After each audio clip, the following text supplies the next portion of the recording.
All right, friends and neighbors, how we doing? Good to see everybody. We've got a special.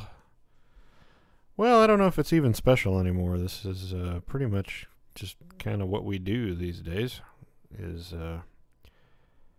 These have traditionally been on Thursday nights, and if I'm physically not strong enough, or if I just don't feel like I've got anything worth saying, or doesn't seem like there's anything that particularly earth-shattering in the news, I don't get on here. But otherwise, hey, this is our deal. So here's the webcam. You can see the office is filling out rather nicely. I call it an office. It's a garage / combo studio. I just realized I've got the wrong date on here. So what the hey, let's fix it. Just for giggles while I'm on here. So what is today? 27, I want to say. What the heck? I got a computer right here. I can check. 28. All right. 28. This is real life professional show business, folks. Hey, there we go. I don't have a fun title for this one tonight. This is pretty much just, do your thing. So, yeah. Anyway. UnkleToddCast. UnkleToddcast. That's the Twitter. That's the Facebook. Maybe someday it'll be the podcast. I don't know. It's kind of one of those deals. But all right, I'm going to check one more setting here, so hang out just 1 second. You're listening to the #1 Kansas City sports talk show. I have kind of a fill light coming from in front of me so that we don't get funky shadows. That's recorded in a garage. I saw Funky Shadows open at the Mosh Pit. Just fantastic acoustic set. You're listening to the UnkleToddCast. All right, so let's get into this. Basically, I think where most people's attention on, it's interesting because I think we're kind of split right now. We're not quite in a baseball season. We've got spring training rolling, but football's in this no man's land. It's we got the scouting combine coming up where teams scout their draft, possibilities. We've got free agency. It's not officially open yet, but teams are starting to finagle. Traditionally, the scouting combine in Indianapolis is where owners, GMs, scouts, players, free agents, potential free agents, they all sort of gather in this one place, and it turns into a place where conversations take place about possible deals. You could probably compare it to the owners' meetings in the off-season for Major League Baseball. GM meetings, I guess what they are officially. Owners are typically there too, I think, but at any rate. But then we've had this news break. I don't know if it's news, but we've had information come out that Eric Berry apparently got a second opinion in Green Bay, Wisconsin, Milwaukee, Wisconsin. I've heard both. In Wisconsin, where supposedly he does not need surgery, according to the second opinion, which just raises all kinds of fun hypotheticals, not the least of which is, okay, if he doesn't need surgery, why did he play so little last year? Why did he play in the New England game, didn't play in the Indianapolis game? Why did he play in the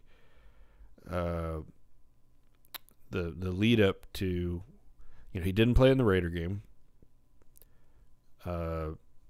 didn't play in the Baltimore game, played a half against the Chargers.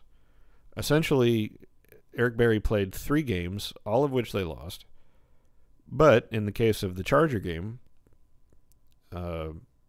in the first half, the defense held a very potent Charger offense to 7 points. But then in the second half, gave up a slew of points. And they ended up losing the game on a botched 2-point conversion.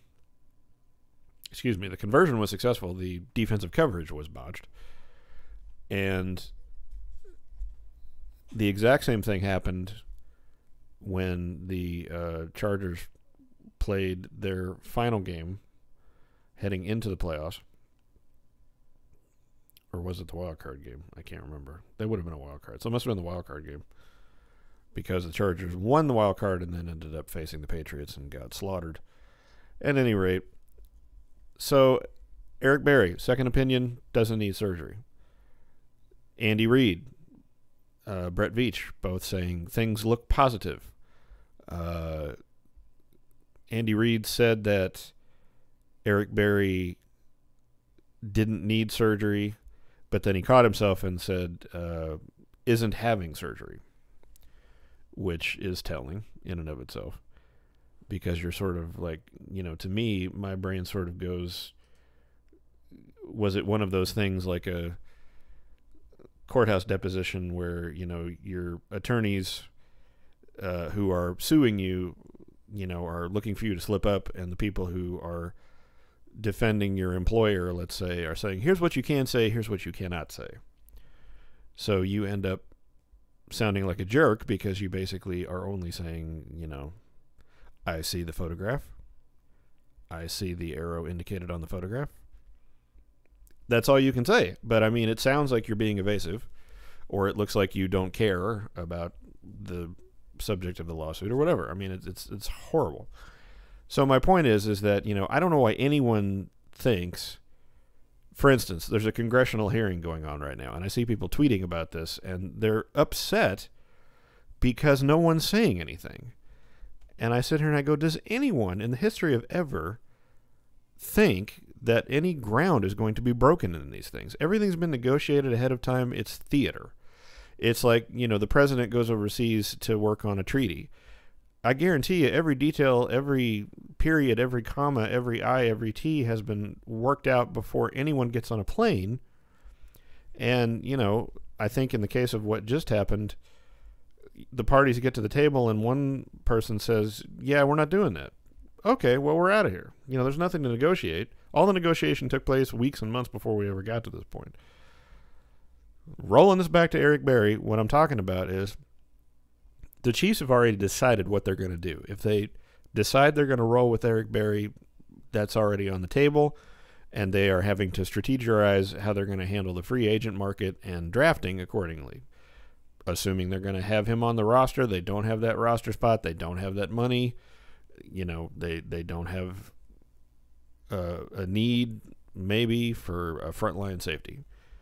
I hope, I hate to say this, but I hope that they've basically decided we're going to say all the right things so that Eric Berry does not get the surgery, so that he, will pass a physical either March 15th, I want to say, or June 1.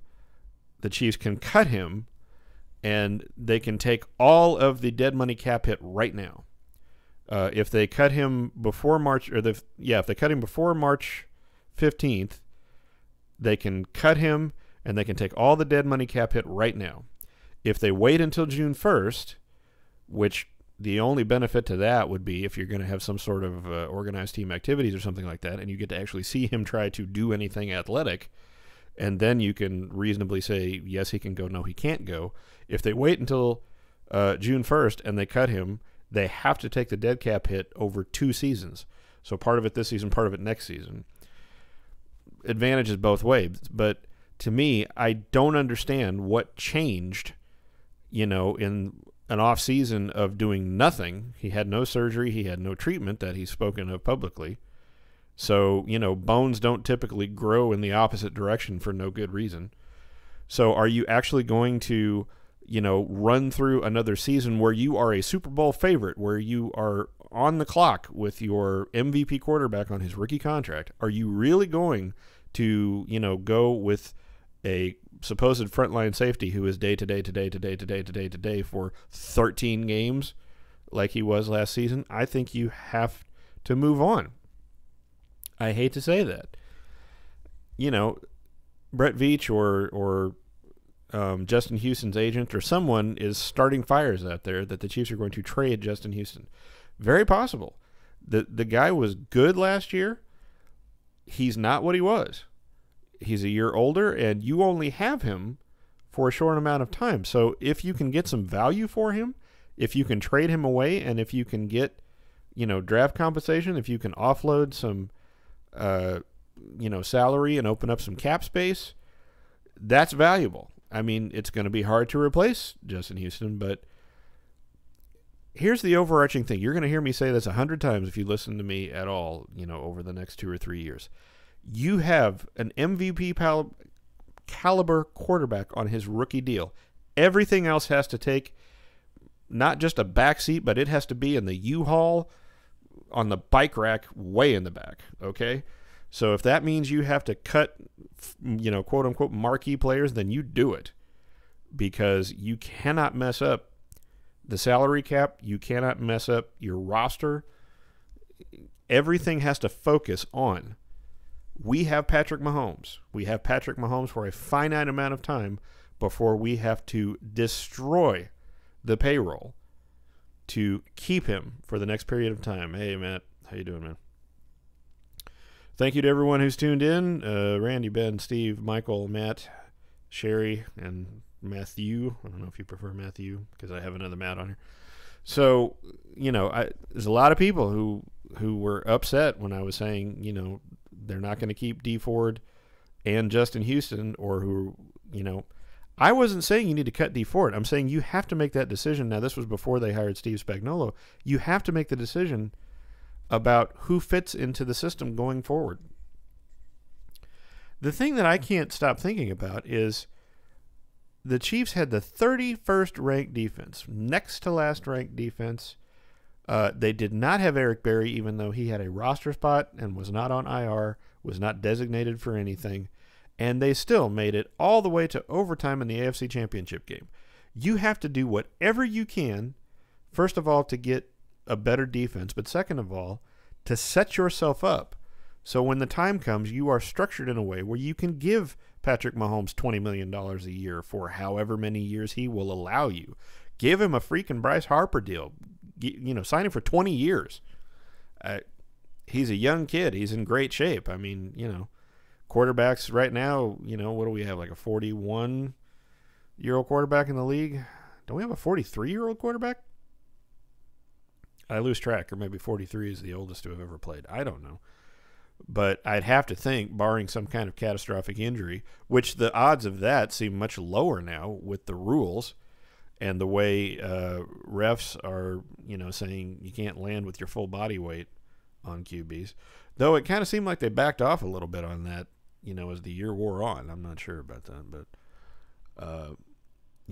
it seemed on some level at least that they were loosening up on those rules a little bit. My point is that you got Mahomes. I mean, yeah, he's going to regress next year. I mean, maybe he only throws 40 touchdowns. Oh, no. Maybe he only throws for 3,500 or 4,000 yards. Oh, dang. Which hopefully means that they've got a slightly better defense now. Anyway, all of this is to say that if that means that you have to offload Eric Berry and take a massive dead cap hit, fine. You do it. If that means you have to ship out Justin Houston and hope to get a couple of draft picks to replace him, you do it. Patrick Mahomes is the focus. He needs to be the focus. He is the linchpin of that team. I mean, everything else takes a backseat. Everything else takes a backseat. You need to sign a rookie punter. I don't think Dustin Colquitt is costing you a whole lot, but the singular focus of the administration of the Kansas City Chiefs has to be on Patrick Mahomes. Keeping him, signing him long term, and putting the best possible team around him that you can. Because he's already proven he can get you within one overtime drive of a Super Bowl with the next to last ranked defense. So that's what I can tell you. And Sammy Watkins hurt, for a good chunk of the year. So, I think that's basically where all that boils down to. Eric Berry is baffling to me. I really don't understand it. I've talked on the show before about the collective bargaining agreement and how that puts a lot more power back into the hands of the player in terms of he can hire his own doctors. He can have his own, medical evaluations. He can seek out his, however many opinions he wants to. There was a time when the team controlled a lot of that, and the player didn't have a lot of say in it. So it's much different now. And it's kind of good news, bad news. I mean, it's good news for players' health, but, the bad news is I doubt he's intending to do this, but Eric is holding the Chiefs hostage, which, he did a long time last year, 13 weeks. So it's a matter of, okay, so he went to Wisconsin, got a second opinion, was told he doesn't need surgery. He shares this with the team. So many questions. I mean, where was that second opinion last year? Wasn't available? If he didn't need surgery, why wasn't he playing for $16 million salary? In games where who knows what a slight improvement in the defense would have meant. Granted they went 12-4, still held the number one seed, but they had help getting that number one seed. They had the Miami Miracle that knocked the Patriots down a game. They had, just so many things had to break exactly right. You cannot count on those things happening next year. So, you have to do everything you can to get better. So, there you go. All right, UnkleToddCast, UnkleToddcast. I'm going to get myself a drink. Be back in a second. You're listening to the #1 Kansas City sports talk show. I hope you're gearing up for all sorts of delicious food and family. That's recorded in a garage. Hopefully the family is, delicious, but in a different way. You're listening to the UnkleToddCast. All right, we're back. So, Kansas City Royals. They're not setting the world on fire in spring training, but they're showing some real growth. Nicky Lopez had a 2 RBI double today. Bubba Starling is getting on base. He's slugging for some power. He had a walk-off walk, a literal walk-off walk. The bases loaded in a tie game and drew a walk and won the game. Kyle Zimmer is throwing baseballs without his arm dislocating. So, huge improvement. What does all that add up to? No idea. My official season prediction is 75 wins right now, which puts me above Pacoda. I think Pacoda is bizarre. But, and that's a big improvement. They won 62 games last year. So, that's a big jump. And, is it where you want to end up? No.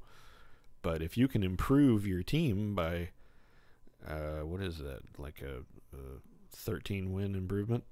If you do that, that average, that percentage, year after year after year, you're doing all right.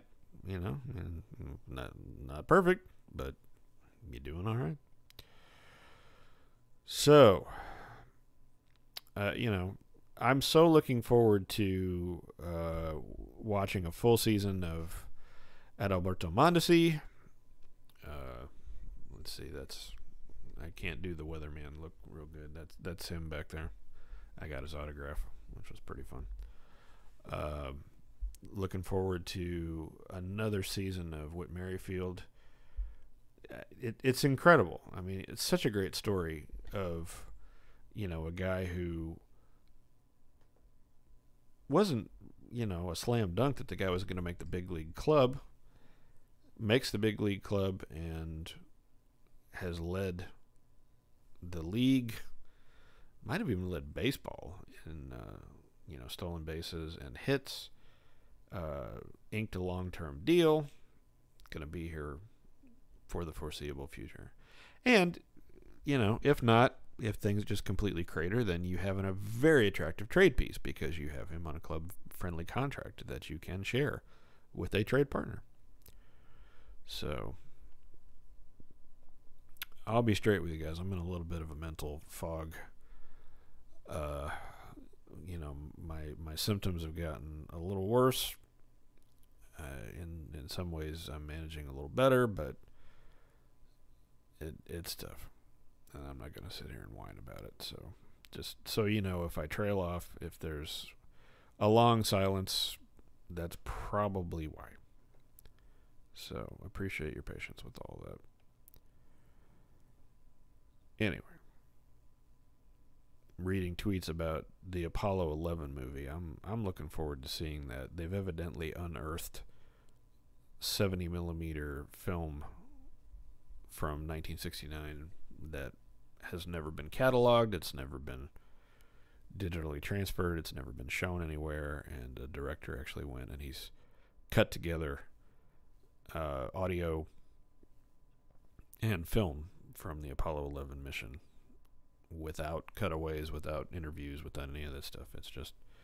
It's a time capsule, and I'm really looking forward to it. I'm a cinema nerd as it is, and I love the space program, and that, I think like a lot of young kids, I was super into the space program. My dad worked on stuff that went up in the Saturn V rocket, which was the booster that took people up there.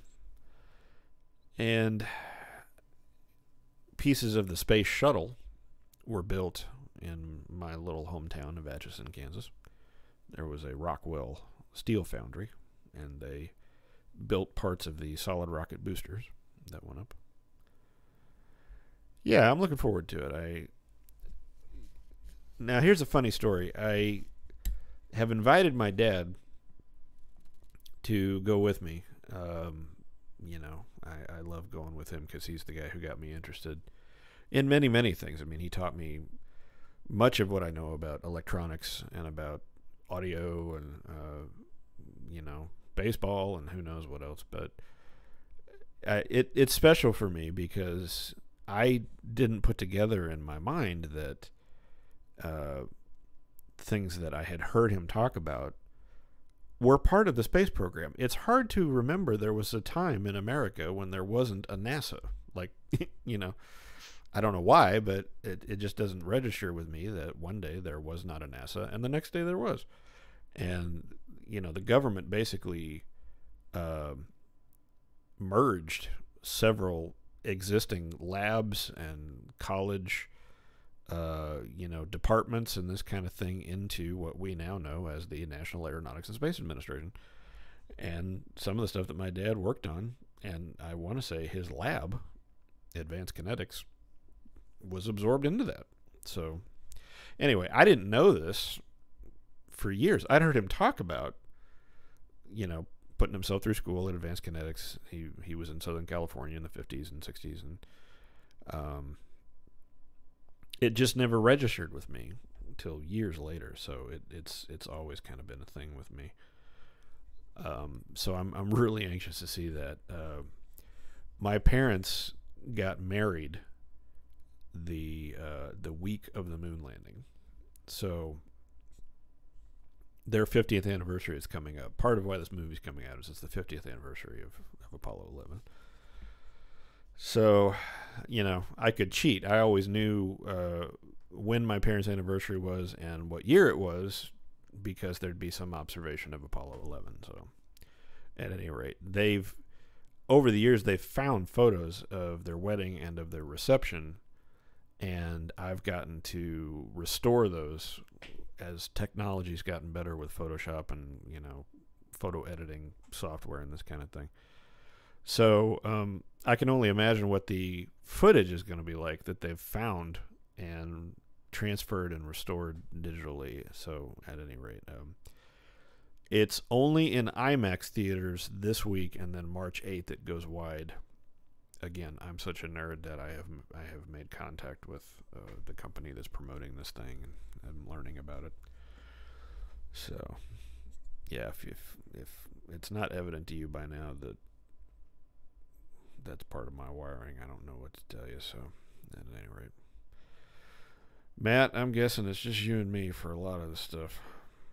So, at any rate, I'm reading more and more about the Bryce Harper deal. 13 years, no opt-outs. He did not want an opt-out. $330 million. I mean, that just blows my head. And there's already people speculating that, Patrick Mahomes is going to be the next biggest contract, which I don't think that's outrageous to think, frankly. So, I'm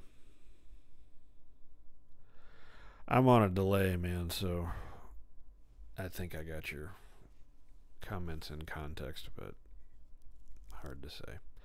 I'm trying very hard not to and not to smack my lips and this kind of thing. I've tried to go back and sort of spot check audio balance and this kind of thing, and I hear things that annoy me. I'm sure 9/10 of the world would not notice or care, but way overpaid. It's not the overpaid so much. It's the length of time, and the odds of someone being able to stay healthy and productive at that level for that long. I mean, the numbers just don't say that that's something you should count on. But if you consider somebody a quote-unquote generational talent, I could see where you would really want to lock that up. I mean, we were joking about, sign Mahomes to a 20-year contract. Sign him till he's 43. Lock him in at $20 or let it escalate as time runs on. Get out your inflation calculator and speculate on, what the value of a QB will be going forward. That's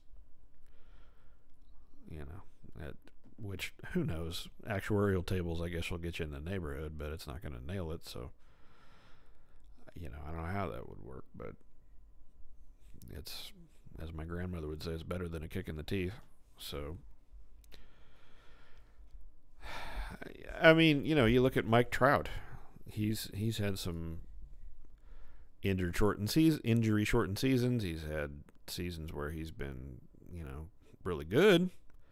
But I don't know that you could put him at that, whatever that was, at $20 million a season.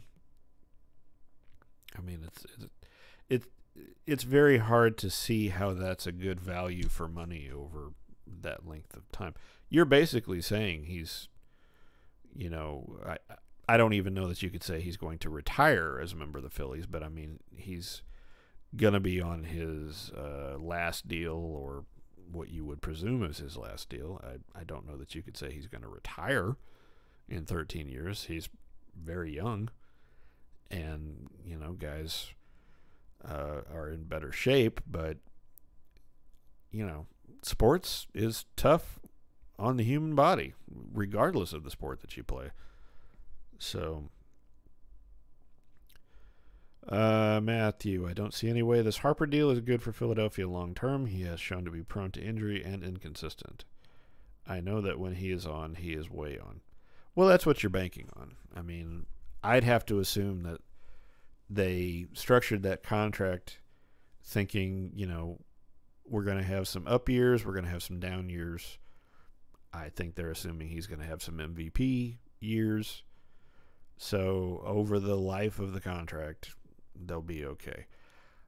But I mean, look at the New York Yankees, the dead cap that they're carrying to this day on some players.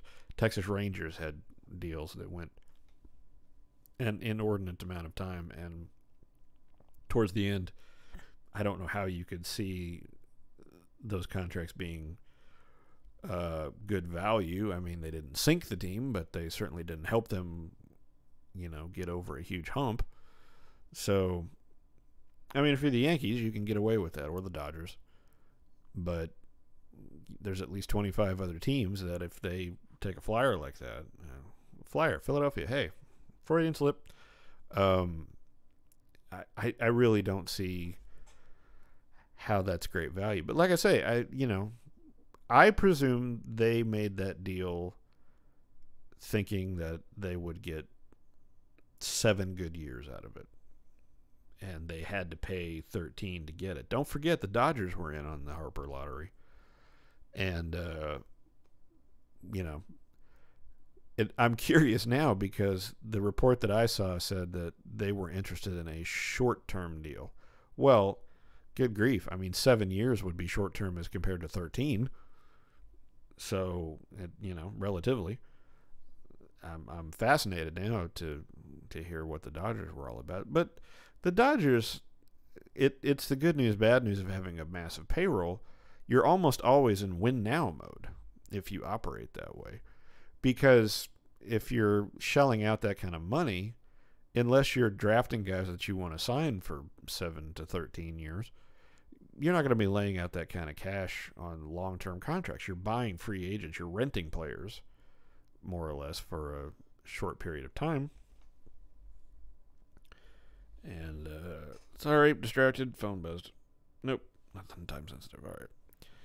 Don't know who the heck would be emailing me at 5 till 10 on a Thursday night, but you never know.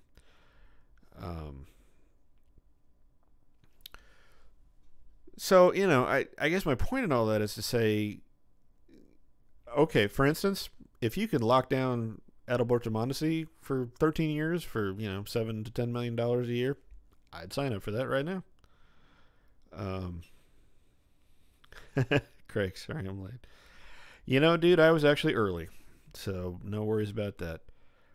My wife has a ridiculously early call at work tomorrow, so she went to bed.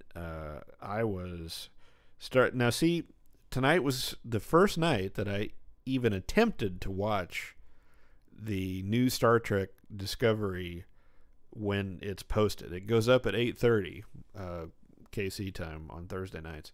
And I typically wait until, Friday or the weekend before I try to watch it. But I was actually trying to watch it live. Got a little ways into it, and my brain just kind of hazed over. And I thought, you know what? I'd rather be in here doing this. So, Justin, it's either rent a player or gamble long-term, really, at these contract amounts anyway. Yeah, and that's pretty much what we just covered. I think you came in a little late. But, I personally think that the Phillies figure they're going to get 7 good years out of a contract like that, but they paid 13 to lock him up, to get him off the market.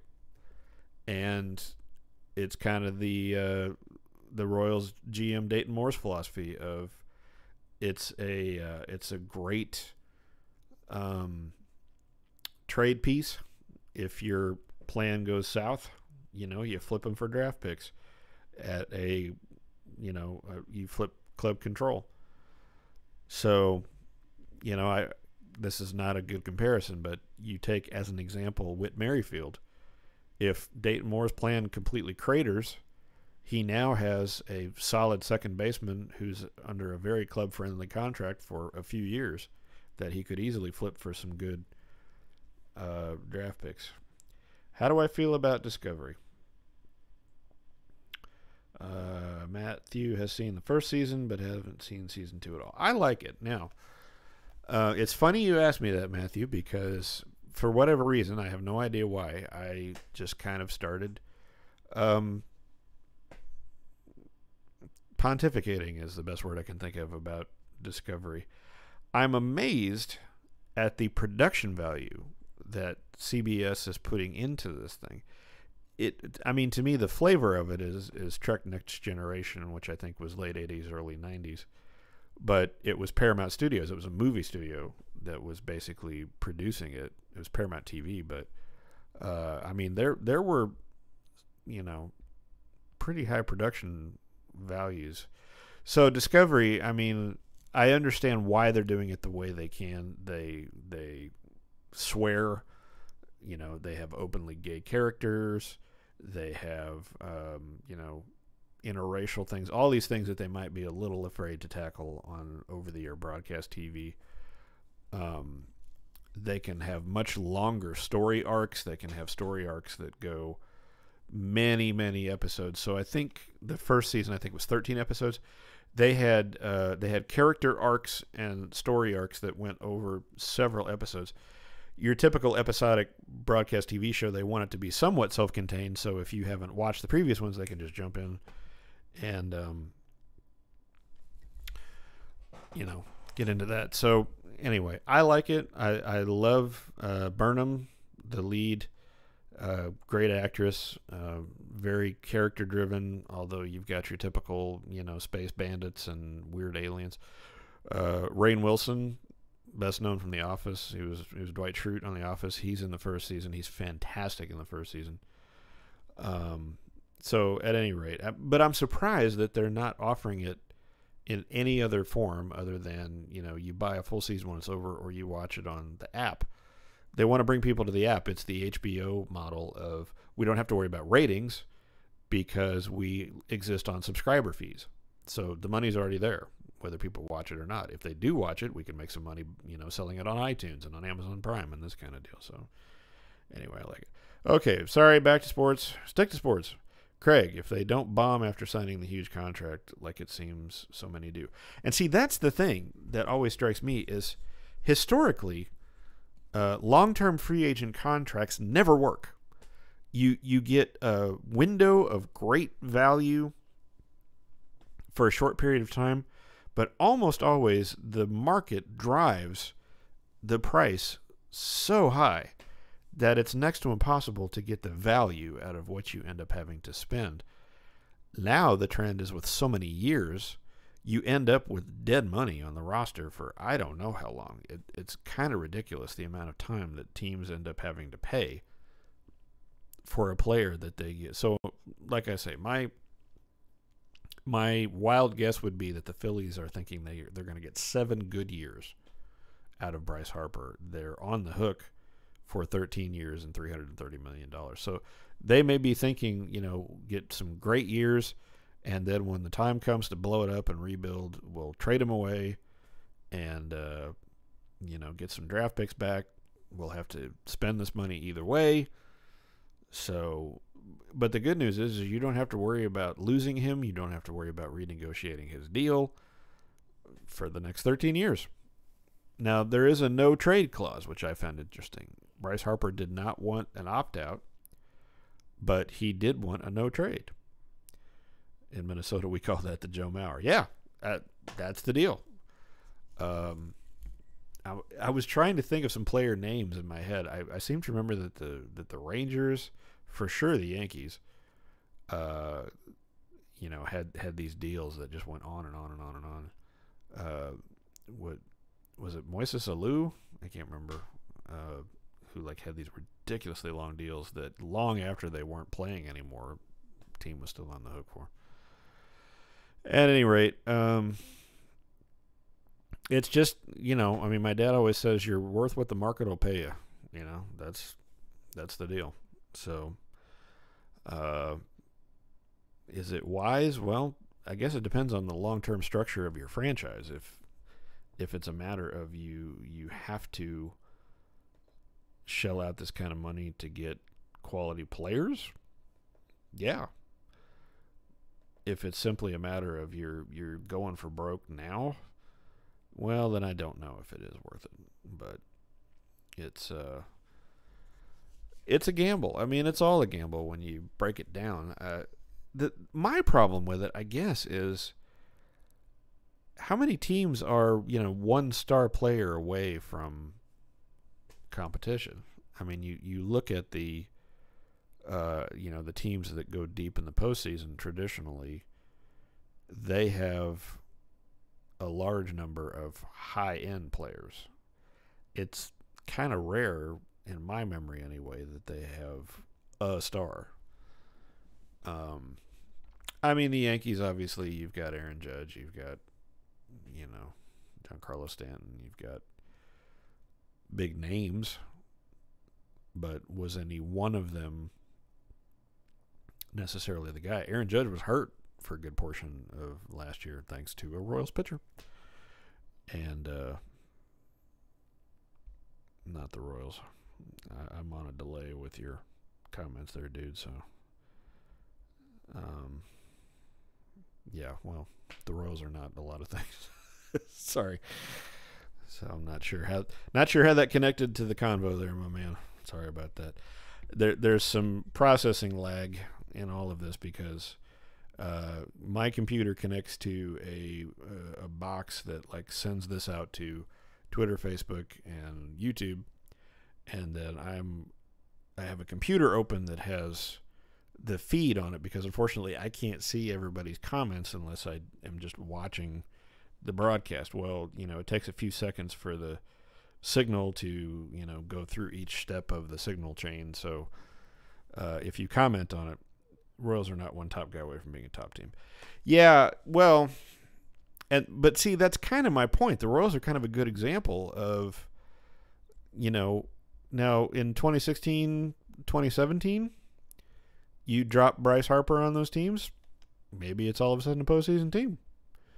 But now, no way. I mean, you're not even sniffing competitiveness at this point.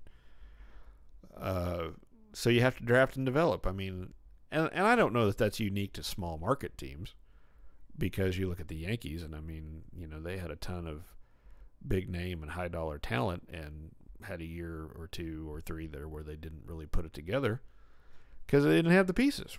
They weren't a complete team, I guess would be the best way to put it. So, I mean, again, this isn't a great analogy, but that was kind of my wondering with the Los Angeles Rams, because they went out and spent all this money on coaches, all this money on players, and, they made it to the Super Bowl, but they got exposed a few times along the way by other teams that had, basically put together a system, and they didn't have so many disparate personalities and skill sets, and guys who'd never played together and this kind of thing. So Justin, that's why it's fun to see the small market ball win. It is fun. It's absolutely fun. I mean, I haven't looked it up, but I would not be stunned if the World Series last year was not highly rated, because it was New York and L.A. And I'm sorry, but, I know Dodger fans, but frankly, most of them don't live in the area.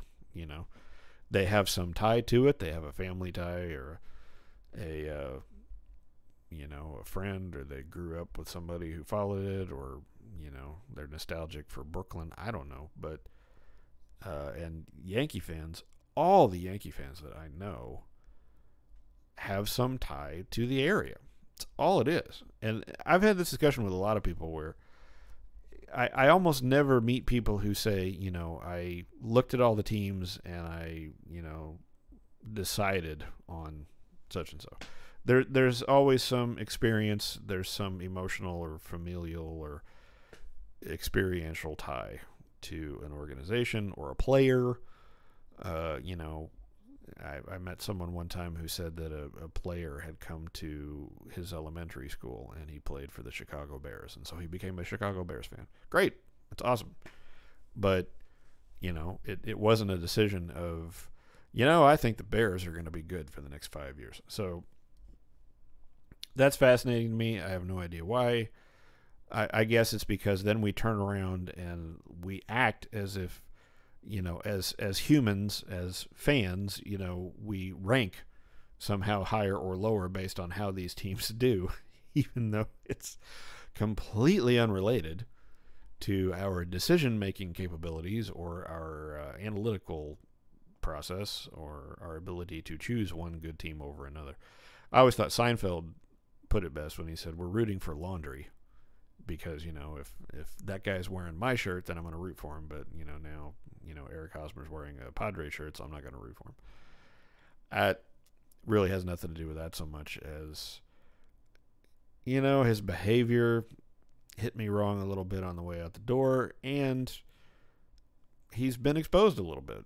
Although I say that, Hosmer typically has a good year and then a bad year, and then a good year and then a bad year.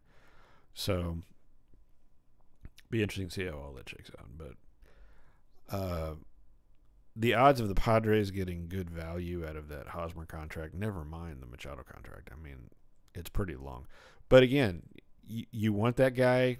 This is what it's going to cost. So you pay the money. Pays your money and he takes your choice. That's the deal. That's free agency.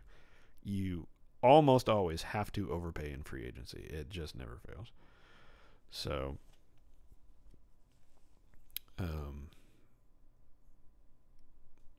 yeah, so that's the deal. All right. UnkleToddCast, UnkleToddcast. Gonna take a drink. Be right back. You're listening to the #1 Kansas City sports talk show. I tend to keep it to sports, but you want to throw it open, that's fine. That's recorded in a garage. Seems like we got on the topic of favorite 70s sitcoms or something. I don't remember. It's all a bit of a blurb. You're listening to the UnkleToddCast. All right, we're back. So, it goes to a larger question, I guess, of I saw an interesting stat this week about how Bryce Harper is essentially making the AAV similar to Ryan Braun back in 2010. However, Major League Baseball is taking in an additional $4 billion now than it was back then. And yet ticket prices have not changed. Ticket prices are still high. That savings has not been passed on to the customer, I guess is my point. It's got to be going somewhere. There's my assumption is there are more agents, there's more lawyers, there's more people taking a bite out of the pie. Even though the pie has grown, we're building these bazillion-dollar ballparks. Teams are paying a fair amount of tax to who knows how many agencies, and they got a funky arrangement with the United States government, but they generate a lot of money, so it's hard to argue a whole lot with it, I guess. At the end of the day, it's, the guys in my shirts are trying to beat the guys in your shirts. And we have some fun with friends and family and have a few refreshing beverages and perhaps some snacks, and we go home. So, how long have we been at this tonight? 49 minutes. Wow, that's pretty good. My target is usually an hour, so it's not bad. Let's see. So we're down to Matthew and Justin now. You guys are my stalwarts half the time, so that's great. I guess Connor isn't on here. Ben's been in and out a couple times. He's one of our main guys. I'm going to go in here and like your Facebook comments while I try to give my cranium time to kind of catch up. Catch a second wind, maybe.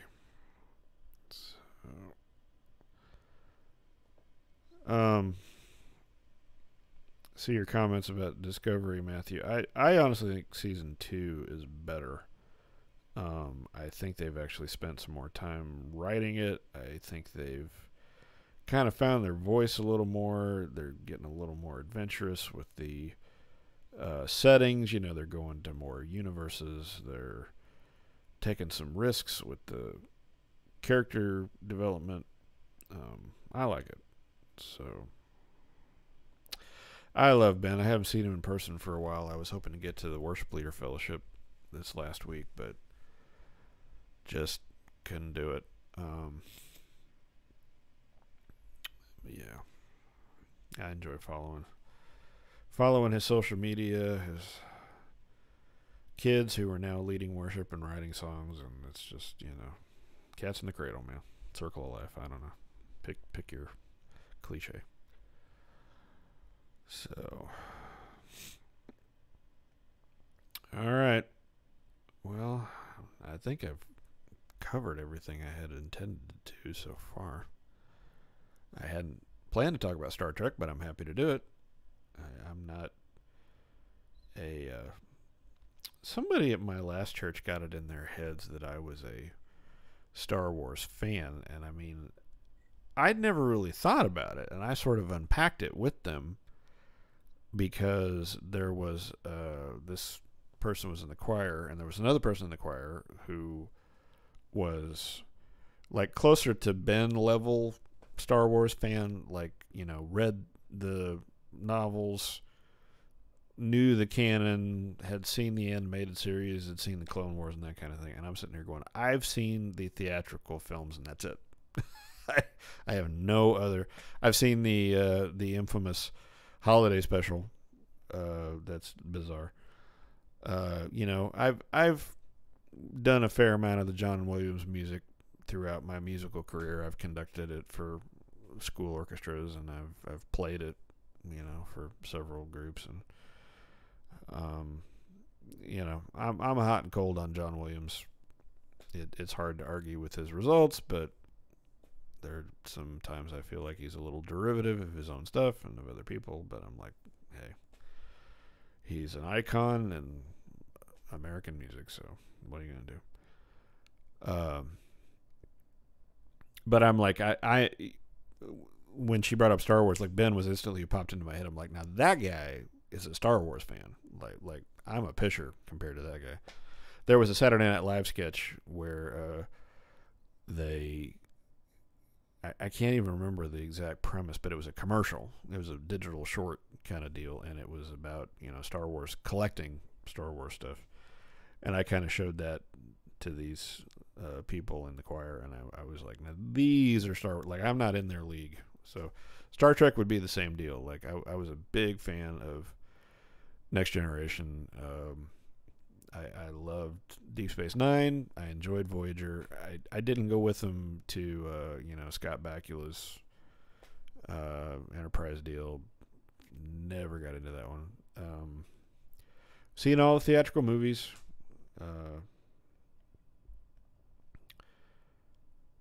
Jurassic Park. That's a wonderful score. It's a fantastic theme. Yeah, well, I mean, John Williams shaped a lot of our childhoods, via Star Wars and, Indiana Jones and, go down the list. Justin handed John Williams his baton. College band conducted, makes batons, delivered in Minnesota. 1998. Cool. That's really cool, man. I think Matthew thinks Scott Bakula was underrated. Well, I love me some Scott Bakula. I mean, the guy is a musician, great voice.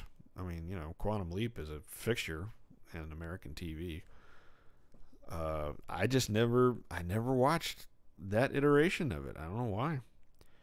His show took time to develop and got canceled right as it got good. Man, isn't that the case with so many TV shows?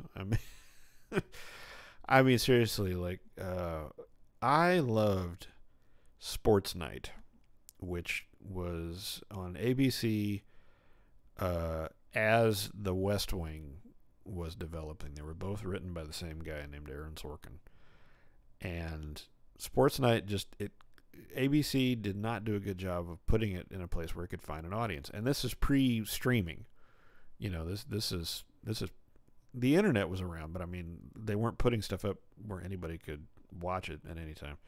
And I just felt like it never really got a chance to find its sea legs. And about the time it got good, they canceled it. I mean, history is replete with the, Terriers. Fantastic show. And, like, pulled the plug. Firefly, I mean, we can keep this going on and on and on. Night, Justin. Thanks for coming on, dude.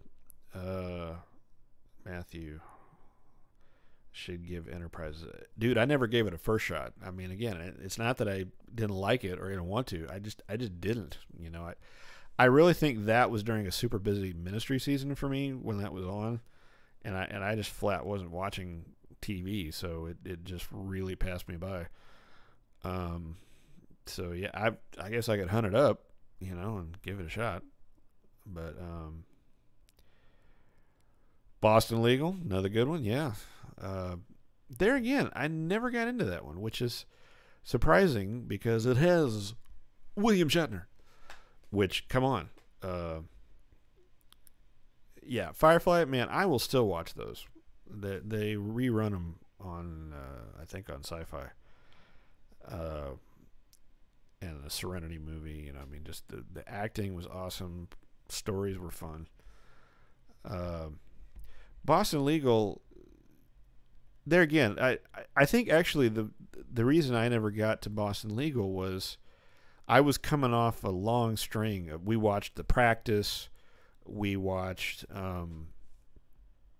There were just a heck of a lot of serialized dramas that I think we hit this point where another one came along and we wanted to get into it, but it was just kind of the wrong timing for us. All of Firefly is streamable on Facebook now. That's pretty cool. Michael Farron, how you doing, brother? Michael is joining the Having Trouble with Our Hands Guitar Players Club. So we need some jackets or hats or something. I don't know what. But,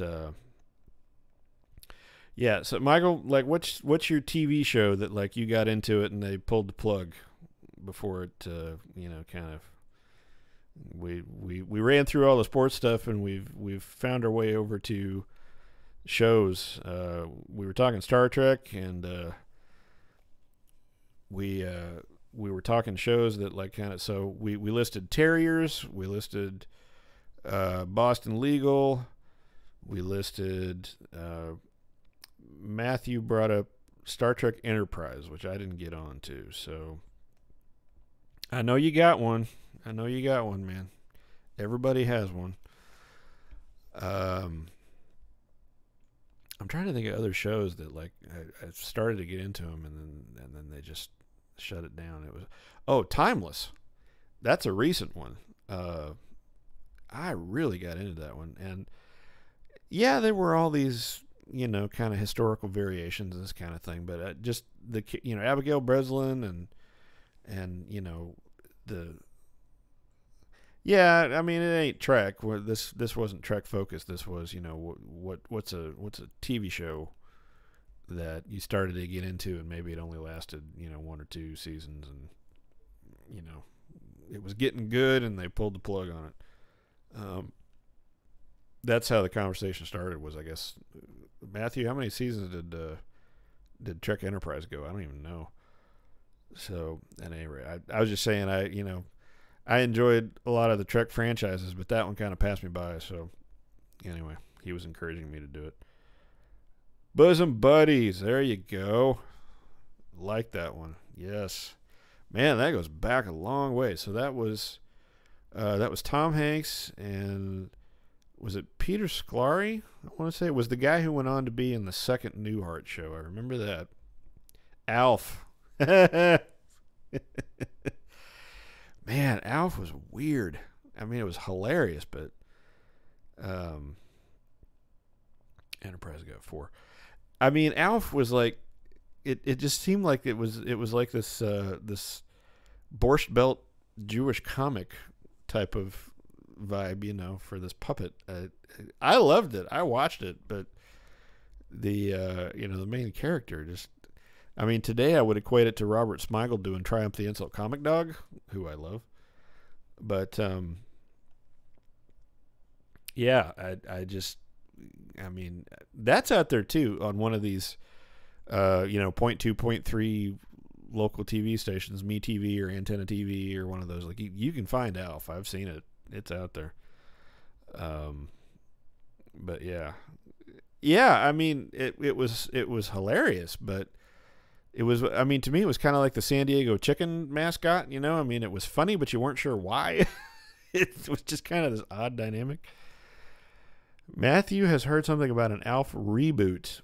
Well, why not? I mean, we don't have any original ideas anymore. We're just remaking, Magnum PI. And I heard the other day they're bringing back 90210 with the original cast, which I'm not sure why the heck you would do that, but why not? Hey, who knows? The recent ones are the ones that turned my head sideways. Is it wasn't that long ago we had the original Ghostbusters, so why would you do it again? I mean, like A Star Is Born. Haven't we had like 5 versions of that story now? But I mean, that goes back to the 20s or 30s, I think. So, that I get. You go back to that well every so often, but Matthew, Magnum without the mustache is no Magnum at all. Well, I mean, I get that, but, that's Tom Selleck, which the stash is crucial to the essence of that character, make no mistake.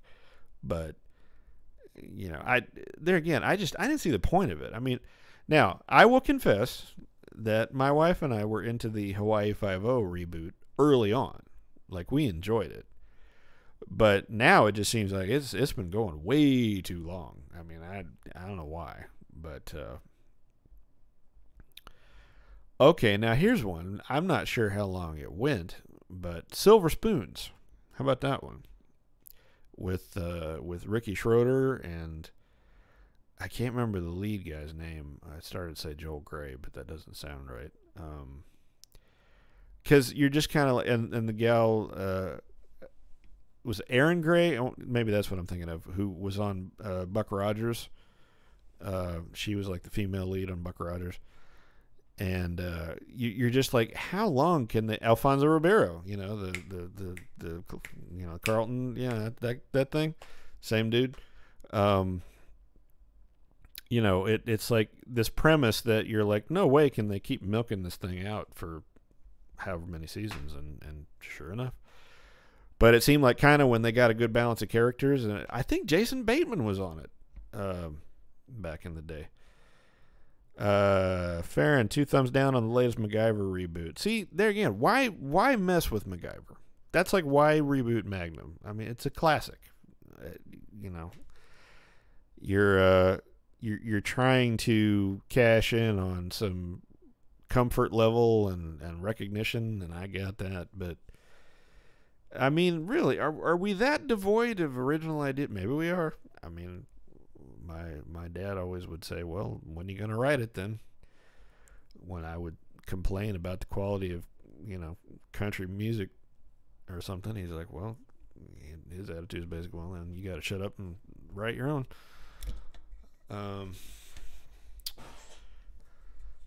Yeah, I mean, I love the original MacGyver. Get out of here. That's my jam.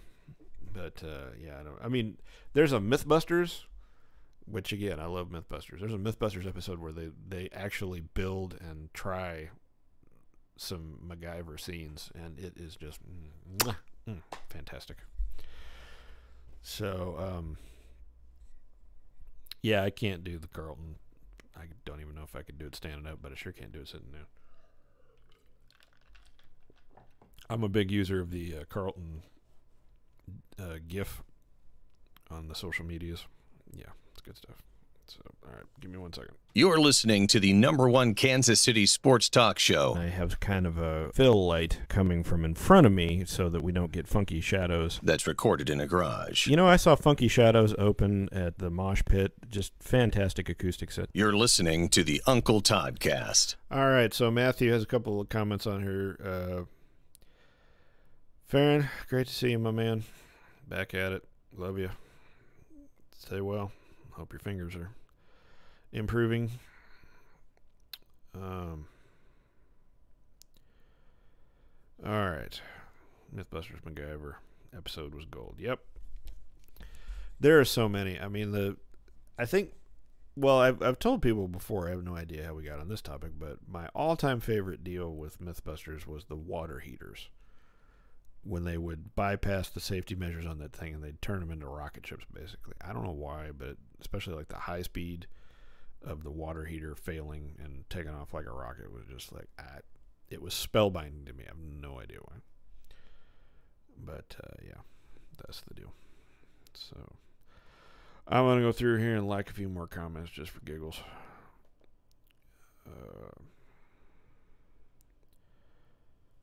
All right. Yep. Holy cow. We've been at this over an hour.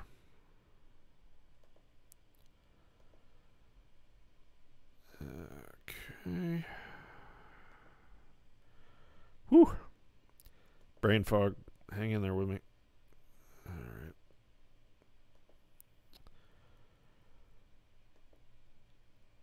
right. Okay, Matt, I missed your comment. No, I did not know there was a Mexican version of Timeless.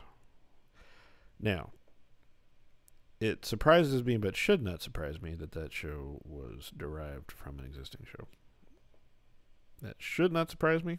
It surprises me. The writer's room from Timeless had a Twitter account, which was a fun follow. Actually, Elementary. We really thought we were going to hate Elementary when we heard about it, because my wife especially is a Conan Doyle purist. But she liked the first what's his face movie, Robert Downey. But second one was kind of like, anyway. But we're really into that. But at any rate, Elementary has a writer's room Twitter account that's a lot of fun to follow. And those guys, actually one of them wrote on Deep Space Nine. So, yeah, thought that was kind of fun. Worlds colliding.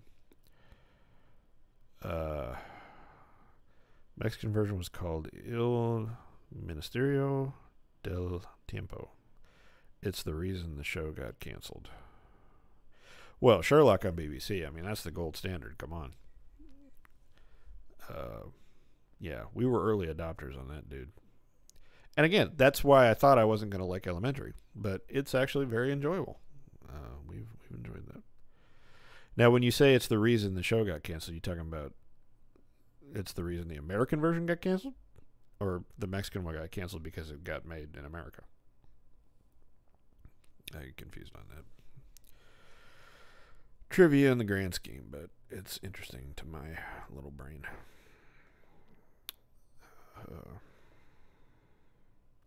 Well, and Elementary is still going. I mean, good night. I want to say it's coming into season 8, maybe season 7. I'm not sure, but I mean, it's your typical CBS procedural. It's not gonna, win any Emmys, but it's highly entertaining. They actually do build some interesting characters. Adrian Brody plays the captain, and he's great in it, I think. Lucy Liu is really good in it, and Johnny Lee Miller, the guy who plays Sherlock, I think he's really good. That you might dip back into that one. I feel like that's another deal where it took a little while for it to find its voice. The first season wasn't fantastic, but it's picked up some steam. So, well, I missed you, Eric. You were here for a minute, and then you disappeared. But that's cool.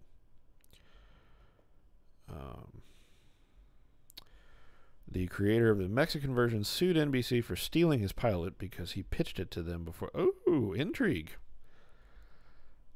But when they came out with Timeless, he knew it was a remake of his show, so instead of taking the suit, they decided to cancel and pay out of court. Really?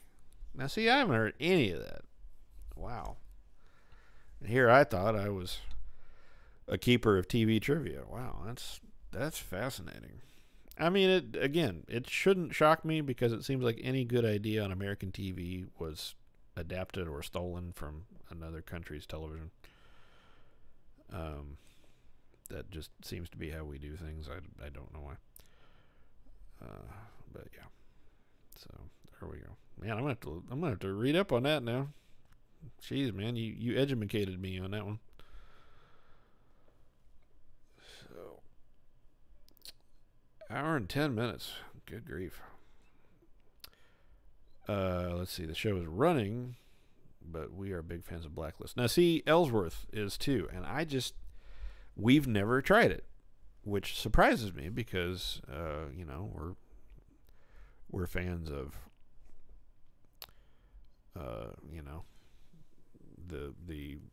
the enigma that is James Spader, but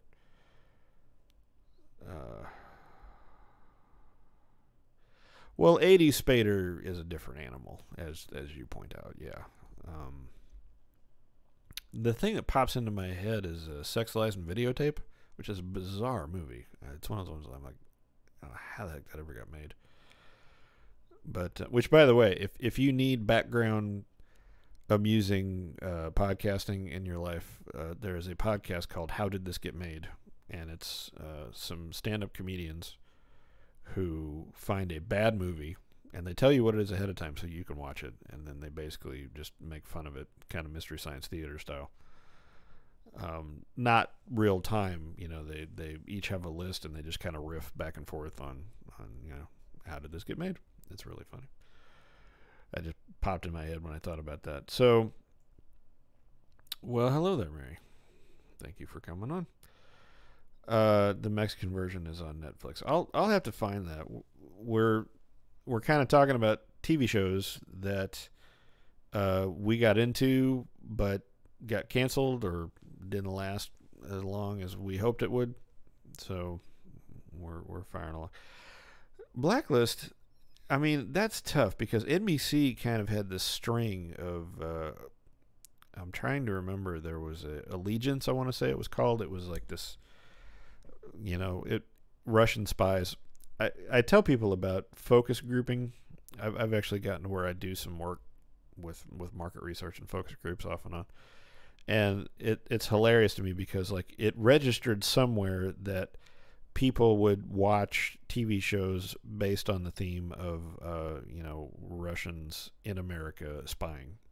So you got The Americans and you got Allegiance, and The Americans was fantastic, and we watched it front to back from the moment it came on. And Allegiance we watched, but it never really found its deal, and the funny thing was The Americans was made on a shoestring budget by a little production company, and it's fantastic. Allegiance had this massive budget and named stars and just never really got it together. So who knows? But so it probably showed up somewhere that historical, I don't know about time travel, but like stuff that's basically jumps around locations and times. People would watch that, so they developed different versions of it, and yada yada yada. So yeah, but I mean, Blacklist. I lost my train of thought. What I was trying to say is, was like NBC had this string of shows that they were trying to build, and they got on this kick of remaking ER basically with Chicago Fire and Third Watch and all this kind of stuff, and they never, and I guess they were somewhat successful, but they never really built their new ER, so to speak. And then so you had Allegiance, and it's late. I'm gonna not be able to pull them up off the top of my head, but they had this string of serialized dramas, and they just launched a slew of them. And I feel like the Blacklist was kind of in that big group of them, and we caught on with one, but not the Blacklist, and I don't even know why. So yeah, there you go. Like I said, Ellsworth has talked about it, and he's talked about it with other people who are fans of it, and that's awesome. We've never gotten on the train. So who knows? Well, we may give it a try sometime. But what's hilarious is we tend to gravitate to these odd niche shows, some of which become popular elsewhere, but many of which are just kind of like, we feel like we're the only people. So like we were into the Great British Baking Show like a long time ago, before it hit Netflix, and suddenly it hit Netflix and everybody was into it, and then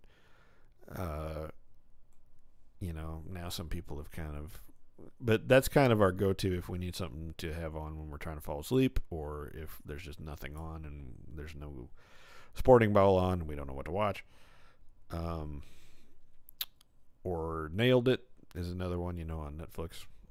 But we'll have to see. Maybe we can get in the Blacklist deal, but hard to say anymore. We're almost never successful when we set out to go, oh, we're going to watch such and so, and then we do it, and it's rare we ever actually get into it and like want to watch it all the way to the end. I'm trying to remember the last show where Candace is the one who does. She's way better about research than I am, and she'll run across something and go, oh, this sounds interesting, we should try this, and we get onto it and we stick with it.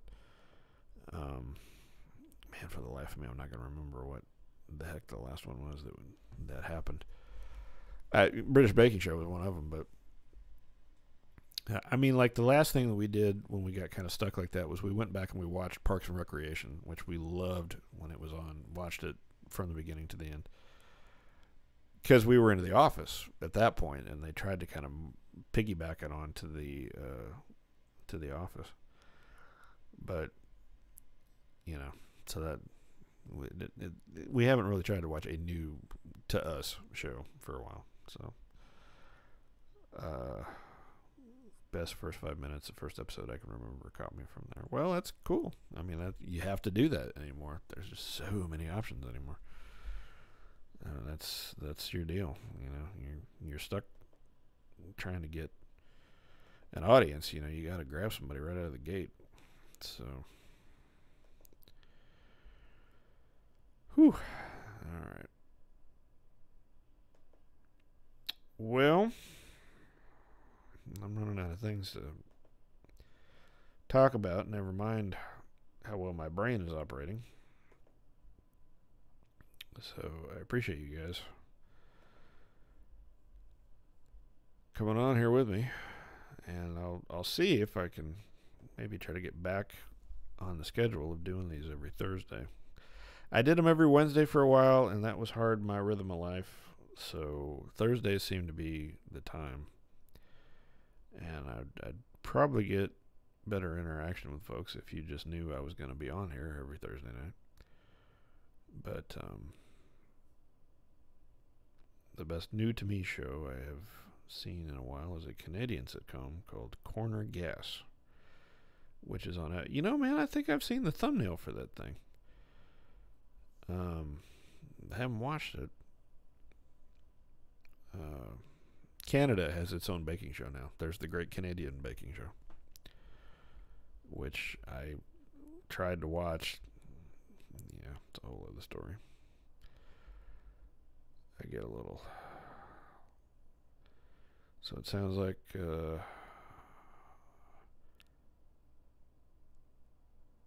I'm looking at the sporting thread here. It's 0-2, 5-0 aggregate. Interesting.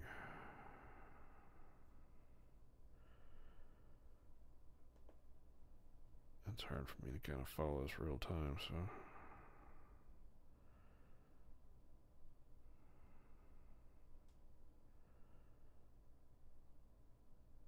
So it's 5-0 aggregate to Sporting.